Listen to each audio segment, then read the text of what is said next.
All right, I'm here with undefeated female MMA fighter Ali Pellegrini. She's coming off a nice rear naked choke submission win. Before that was an amateur, and she got a ground and pound TKO win there as well. That's 3-0 as an MMA fighter, 2-0 as an amateur, 1-0 as a pro. So a great start to the MMA career so far. So how are you feeling coming off this victory? And do you have any plans for the rest of today? Feeling great. It was a really fun fight. I feel like I was able to execute the game plan better than I have in the past. So I'm happy with my performance. And yeah, this week I'm just kind of taking it easy. Still training, but really light. And then just back to training next week. And I definitely wanted to ask because it went a little bit longer than maybe you would have hoped. Three full rounds. You were able to get the finish, but right before you got the finish, of course, you got a little bit of damage to the nose. So I do want to ask, how much does that affect you in the midst of the fight when you're just bleeding out of your nose and you're about to get a finish? Does it affect the outcome a little bit more? I think it does, but in a good way. Like a lot of people would be phased by that, and for me, it just gets me more fired up and more excited. And like going into this fight, I mentally prepared myself for any outcome. So I was prepared for first round, second round stoppage, or just a 3 round war. I'm glad that I was able to finish it early on in the third. But I was mentally prepared for a war if that's what it came to. So, but yeah, no, it didn't affect me too much. It made me excited. And going into the fight, before the fight actually happened, what were your kind of thoughts on your opponent? Did you feel like maybe you could get the finish, or were you expecting it to go all the way? What was kind of your prediction going in? I knew that she was really tough, and I knew that she's a good kickboxer and that she hits hard. I would say like as far as this matchup, I knew it was gonna be the toughest matchup for me. Obviously, going pro, it's that changes. But I I felt I was a little bit more technical. So I do feel she hits a little harder than me, but I'm more I would say I'm more technical. So I kind of saw it going the way that it did. I was definitely nervous, but I I knew I would be able to keep my range and stay on the outside and put together some combinations. So yeah. And of course, I heard the commentators kind of saying that it was really smart when you were mixing in the takedowns, you were timing them very, very well. When she was coming in, because obviously she was pressuring forward, you were countering her and then mixing in those takedowns. So, do you believe even if you weren't able to get those takedowns, I know they were a big factor in you getting the win, ground and pounding, almost getting the rear naked a little bit early on in the fight, and then obviously getting it in the third round. Do you believe you still would have gotten the win if it was a 3 round kickboxing Muay Thai type of a fight? Yeah, of course I do. I know, like again, like I said, she was hitting me pretty hard. But I do feel for the majority of out of all 3 rounds, I think I was getting the better of the exchanges. She was just hitting a little bit harder, so she was doing a little bit more damage. But I do feel like I would have, if it would have stayed standing the whole time, I would have been able to do what I was doing while it was standing during the fight. I would have just stayed on the outside, put together combos, found my range, and I think I would have been able to outscore her for sure.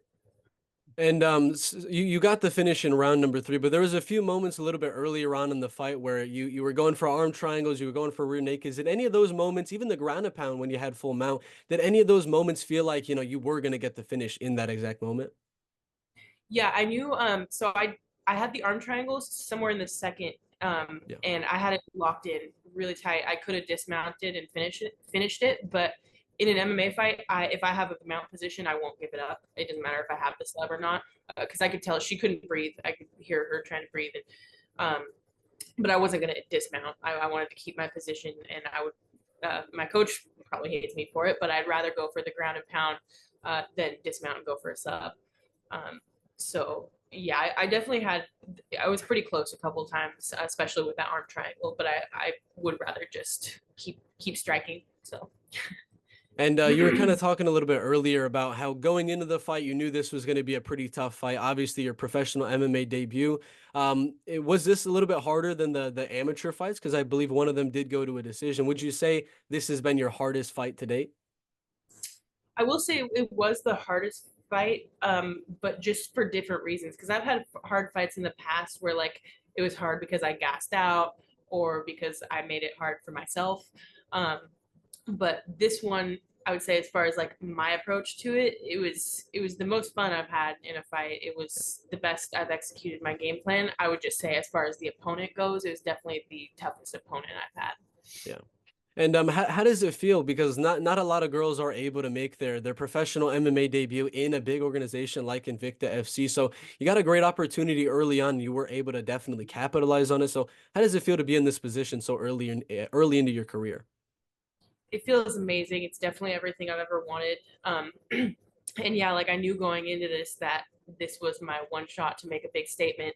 The pressure, I was definitely feeling the pressure for it because I know, I mean, you have 15 minutes to make a statement, and I feel I was able to do that. And so just the fact that I was able to capitalize on that, it feels amazing. And I'm super grateful for Invicta and the opportunity they gave me because I'm going to keep running with it and hopefully get back on the show pretty soon. So So you do want to keep fighting inside of Invicta FC. When would be maybe the ideal return date? Would you like to fight maybe one more time by the end of the year or maybe early next year? yep, one more time by the end of the year for sure. So I'm gonna stay ready and get back. They have a few cards coming up, so I'll definitely be trying to get on one of those. And I definitely wanted to ask about how you kind of got into MMA because a lot of people have different stories. They're wrestling in high school and then they obviously make that transition. Some people kickbox or do jujitsu. What was the main reason like MMA caught your eye and you actually wanted to begin competing in it? I yeah, growing up, I always had an interest in boxing and kickboxing, and I never didn't. It wasn't part of like my lifestyle or anything. Like my family wasn't into it. Nobody I knew was into it.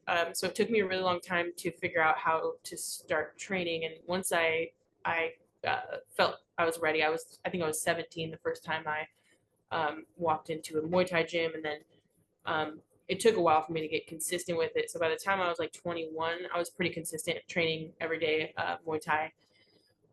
But it just took me a while to figure out how to get into it. I was always interested, and once I learned about, because when I was growing up, MMA wasn't super mainstream or super big, so I didn't know about it. Once I found out about it, and I discovered the UFC and MMA and everything, I just fell in love with it, and I knew that's what I wanted to do. So I just committed completely to it after that.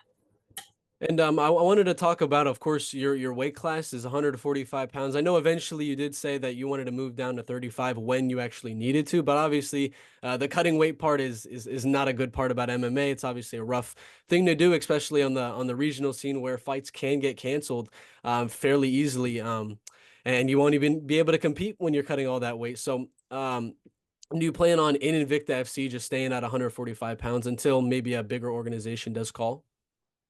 Yeah, I think the fact that Invicta has a good amount of featherweights Yeah. on their roster, and as far as like matchmaking, they were able to find me this matchup, and if they can find good matchups for me at featherweight, um, I'm perfectly fine staying at featherweight. But I understand how the sport works, and women's MMA in general isn't the big. You don't have as many opponents. You can't find as many matchups as you can in the men's divisions, but especially at higher weight classes in the women's divisions. Featherweight is almost non-existent in the UFC currently. Even the bantamweights, there's not as many. So if I did make it to the UFC, there's a good possibility I would have to compete at bantamweight if I want to make something out of it. So and I've gotten pretty close to 135 before, so I can definitely make the weight. It's very intense, so I don't want to do it if I don't have to. And speaking of course, the UFC, obviously, there's a big name that just joined it that was a previous featherweight fighter, kind of like yourself, and Kayla Harrison, who came to the UFC and eventually had to make that tough choice of having to cut all the way down to 135 pounds. But I wanted to talk about that bantamweight division. Is there any? Obviously, a lot of people would say their dream fight could be like an Amanda Nunes or somebody, but is there anybody that you would just be like, it'd be such an honor to share the cage with that person? Um, there's been a lot in the past, but with where I'm at right now, there's that competition level is obviously higher. I'm not crazy. I don't think I could go out and beat Kayla Harrison right now, but um, I don't know. At one point, I one really good matchup. She's retired now, but one really good matchup for me would have been Megan Anderson, who's commentating Yeah. for Invicta, because we're the same height and similar style. But no, I don't really think too much about the current roster in the UFC right now just because it could change by the time I get there, whatever. And I just mostly try to focus on what I'm doing and getting to that level. Yeah, and maybe you could call Megan Anderson out of retirement and get that one done, but you never know. But speaking of your last fight, obviously a third round submission. I want to talk about because all of your wins, both as an amateur and as a pro, have been different: decision, submission, TKO. You're finding ways to win in every facet of martial arts. What would be the best case scenario for your fights? Would you want to get it done as a early round one knockout? Would you like to build up the experience and go to a decision, or maybe latch into submission? What would be the best case scenario for you? I always I always think that a second round knockout or even just like a ground and pound finish would be perfect because that would give me one round to just like have fun and do what I love, and then the second round I mean I love top position in ground and pound. That's like one of my favorite ways to finish a fight. But also knockout, that's a close second. Um, so yeah, just having one round to feel out my opponent or just have fun and then finish it in the second. I think that's a great way to win fights. Yeah, because you're still getting the finish, you're still getting the highlight on your record, and you're building a good amount of experience, and you're not actually taking as much damage as you would in a 3 round kind of crazy affair like that. So, what are some things you kind of do outside of MMA? Because I know some people live, breathe, and train and eat and sleep MMA, but of course we all have our things we do outside of MMA. So, what are a few things you're passionate about, and maybe some hobbies you do have? Yeah, well, like you said, I'm pretty much obsessed. So I do train all the time. I don't have a lot going on outside of MMA, but I have a dog. She's a Labradoodle, so we do all kinds of stuff. I mean, that's most of my time outside of training is just making sure my dog gets treated like a princess. So we hike a lot, we go to the river a lot, and then I do construction part time. I have a couple, part time jobs. Other than that, yeah, it's mostly just MMA. Yeah, that sounds cool as well. The construction job, I've never never heard I heard a few fighters that definitely do construction, but most of the ones I hear they're like training fighters and things like that at their gym. Is that ever an option for you that you'd want to maybe train fighters at your gym? Yeah, definitely down the road. I don't want to get too involved in coaching because I don't want to take away from my training. But right now, I do coach. I coach teens Muay Thai, and I help with the kids Jiu-Jitsu and Muay Thai classes at our gym. So I think that's definitely a good experience for the future. Because I do, once I can't fight anymore, I'd love to coach. I think that'd be perfect. And I wanted to ask because obviously you're a very, very well-rounded MMA fighter. Obviously, you show the striking, the countering, the kicks at range, and then you mix in the takedowns, ground and pound, and submission. So, what facet of martial arts are you really the most interested in? The one that you actually had the most fun training and competing in? Hmm. Um, yeah, well, thank you because being well rounded has been my goal, and that hasn't always been the case. Definitely have been more of a Muay Thai fighter the majority of my career. It's where I got my start. It's what I've been focusing on.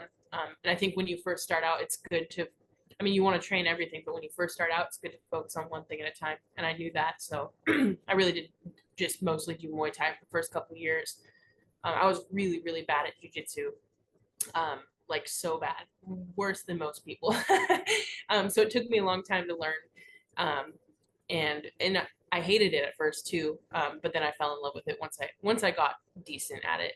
And but I will say like I'm definitely more of a kickboxer. But I just like MMA to its core. So being well rounded, being able to mix everything together, timing takedowns under strikes and setting up takedowns and strikes, stuff like that. That's really my favorite part of the sport. So yeah, being well rounded, it's super cool. And I definitely agree with you about jujitsu. That kind of growing pain start when you're just getting into jujitsu, everybody's dominating you, smothering you, submitting you. It's horrible, but once you start getting good, you can defend a little bit. It starts to become a little bit more fun. But my last question here is going to be, what are maybe some long-term goals you would have for your entire MMA career, and then maybe one for just the next 365 days? Yeah, long term, I definitely want to get to the UFC. I want to take this as far as I possibly can. I've already, dedicated my life to this, and I've made it this far. I continue to surprise myself sometimes, like even with this last fight. And I really think I have a good shot to make it to the UFC and do pretty well there. Obviously, that's a long term goal. So as far as short term, next 365 days, I want to stay as active as possible.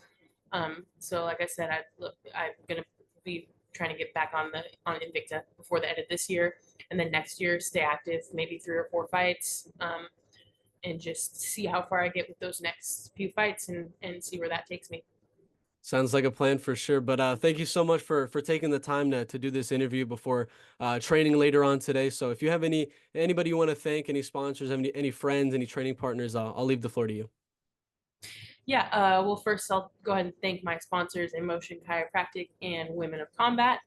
Thank you guys for your support. My coaches, Kelly and Tony, over at Mercenary Combat Academy, and all my teammates. They're the ones that helped me make this happen. And just everybody else who's been supporting and watching. I appreciate all you guys. So yeah, that's about it. Thank you so much, and have a great rest of your day, Ali. Thank you. Appreciate it.